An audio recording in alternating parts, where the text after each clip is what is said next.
जब भी कुछ काहे की आशंका है आप लोग? सस्पेक्टेड पॉइजनिंग लग रहा है। पकड़ के रखता हूँ मैं। बहुत बढ़िया।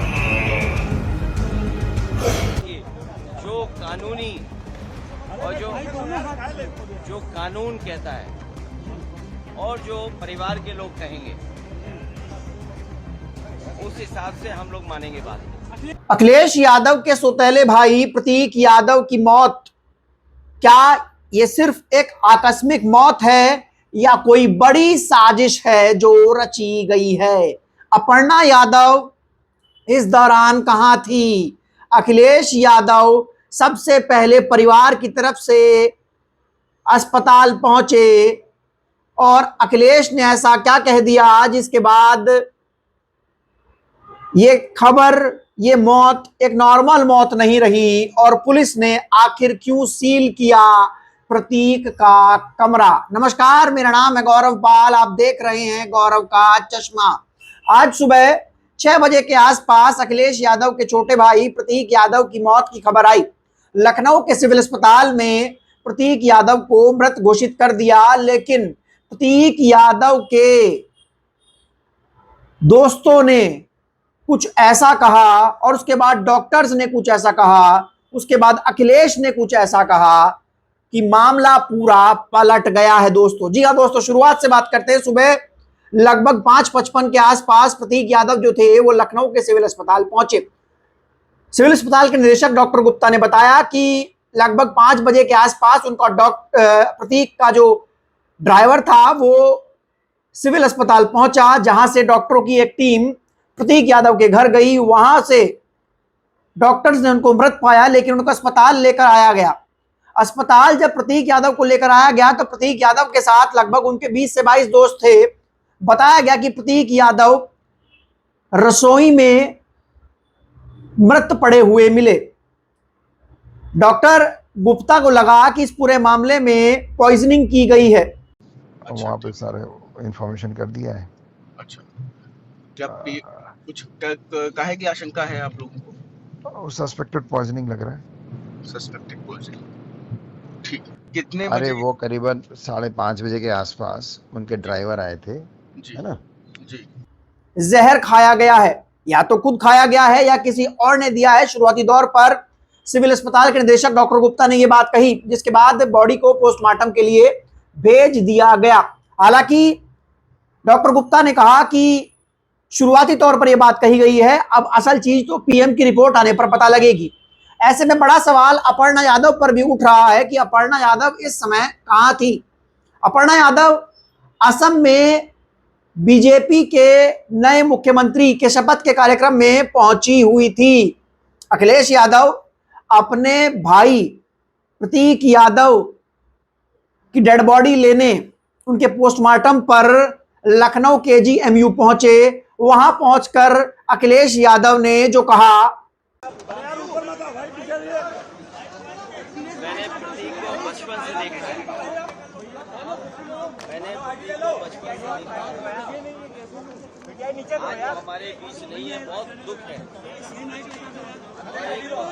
नहीं ले पाएंगे, मेरा सीना दबा हुआ है यार।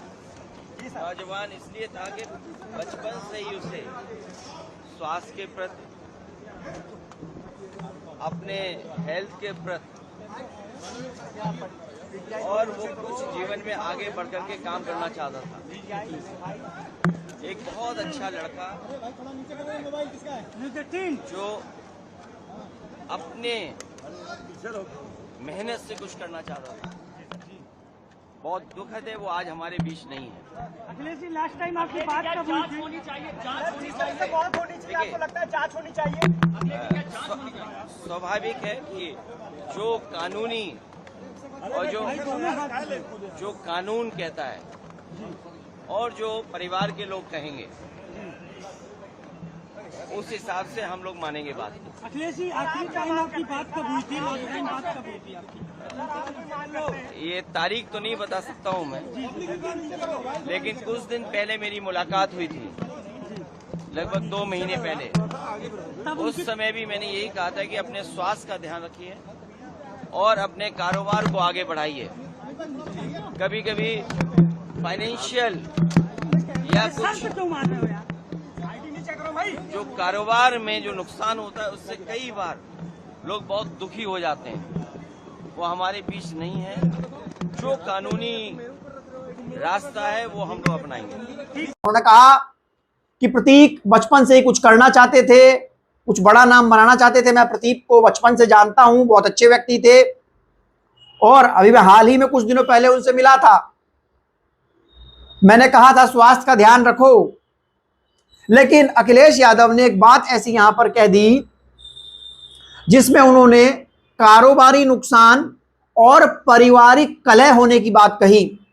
जब पत्रकारों ने पूछा कि क्या इस मामले में कोई कार्रवाई, तो अखिलेश यादव ने कहा कि परिवार की सलाह मशवरा करके जो आगे कार्रवाई, जो जांच होगी उसकी मांग की जाएगी।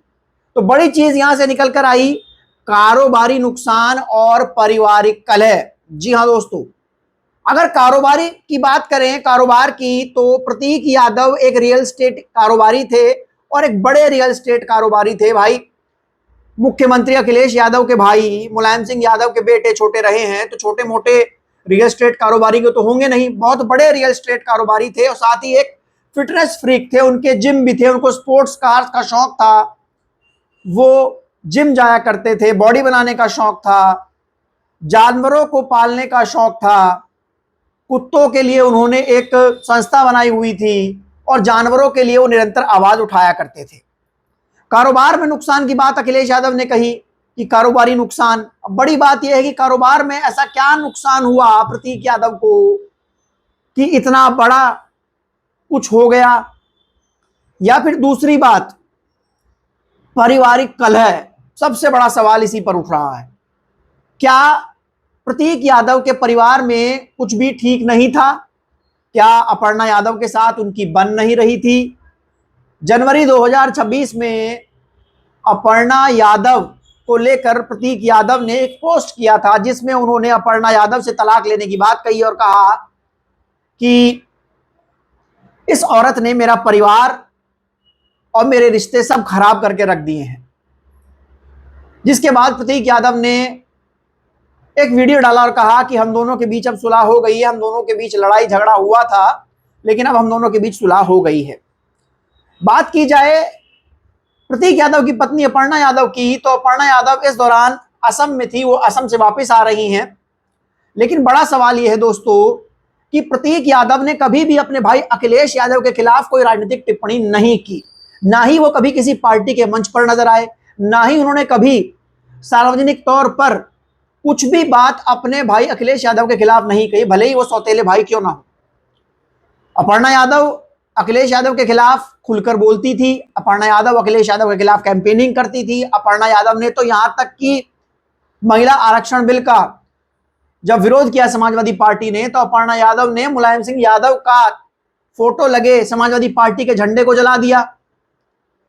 शायद इस बात से ही प्रतीक आहत हो सकते हैं कि अपर्णा ने ऐसा क्यों किया।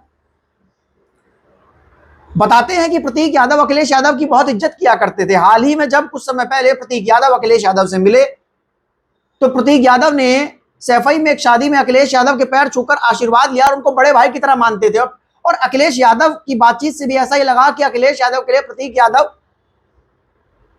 सौतेले होते हुए भी एक भाई के जैसे थे। जिस तरीके से चिंता अखिलेश यादव ने जताई, कुछ लोगों का कहना है कि प्रतीक यादव 30 अप्रैल के आसपास लखनऊ के मेदांता अस्पताल में भर्ती हुए थे। उनको सांस से संबंधित कोई बीमारी थी जिसमें खून में थक्का बन जाता है। वहां पर अखिलेश यादव प्रतीक यादव से मिलने गए थे। अखिलेश यादव ने स्वास्थ्य के प्रति चिंता जताई थी उनकी और कहा था कि स्वास्थ्य का ध्यान रखो। और बताया जाता है कि प्रतीक यादव मेदांता अस्पताल से बिना डॉक्टर्स की इजाजत के चले आए थे जब उनको आराम लगा था। मतलब एक व्यक्ति जो लगातार एक्सरसाइज करता है, जिम जाता है, डेडलिफ्ट लगाता है, बेंच प्रेस पर अच्छा खासा वेट उठाता है, अचानक से कैसे वो मृत पाया जा सकता है। और कुछ सोशल मीडिया यूजर्स दावा कर रहे हैं कि प्रतीक यादव के शरीर पर चोट के निशान हैं। प्रतीक यादव को पॉइजनिंग दी गई है, ऐसे अनुमान लगाए जा रहे हैं। ट्रेसेस बता रहे हैं पीएम में पाए गए हैं। एक यूजर हैं ज्योतिदेव अग्रवाल, वो लिखते हैं कि उनके शरीर पर चोट के निशान हैं, प्रतीक की डेड बॉडी उनके घर पहुंचने वाली है। ऐसे में पुलिस और मजिस्ट्रेट भी प्रतीक के घर पहुंच गए हैं। उनका कमरा, प्रतीक से जुड़ा लैपटॉप, डायरी सब सील कर दिया गया है। इस मामले की जांच होने के अंदेशा बताया जा रहा है।